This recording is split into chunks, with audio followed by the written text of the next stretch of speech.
Makita sa sininga video ang pagkinaran-karan sa mga estudyante kag ginikanan. Ang iban, nagdinalagan sa karsada. Makita man ng isa ka lalaki nga nagkuha sang kahoy kag ginlagas ang isa pagid ka lalaki. Natumba ang ginlagas sini kag sang iya nalabot. Iya ginlampusan. Ang insidente ang natabo sa Agkawilan Silakat Nonok Elementary School sa barangay Agkawilan, Leso, Aklan pasado alauna Biyernes ang hapon. Manugumpisa kuno ang koronasyon sang Mr. and Miss Little Christmas ang eskwelahan. Sang nagsulod ang suspect, bitbit ang 3 ka botelya sa soft drinks kag nagdiretso sa stage. Madasig nga nakapalagyo ang mga manunudlo. Apang may iloy nga nabilin upod sa iya anak. Yung mother, niyakap niya yung anak niya para hindi matamaan ng puti na dala ng lalaki na 1 letter. Pinalo niya sa ulo yung mother ng 2 beses.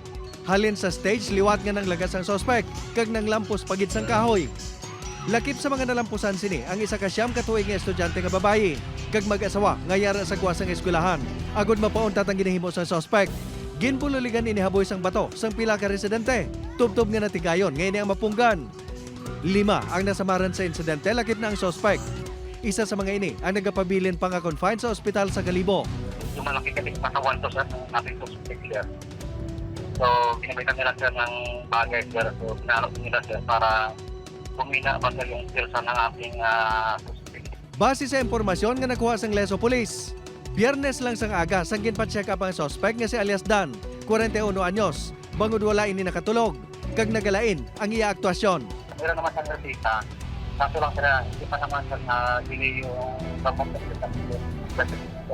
Kahapon ginpaidalom na sa inquest proceedings sa suspect para sa mga reklamo nga 3 counts ng frustrated homicide kag isa ka count sa frustrated murder. Ang insidente nga natabo sa eskwelahan ang ginakondenar naman sang Police Regional Office 6. Upod kay Cirilo Rendoque, Julius Bilacaon. 1. Western Visayas.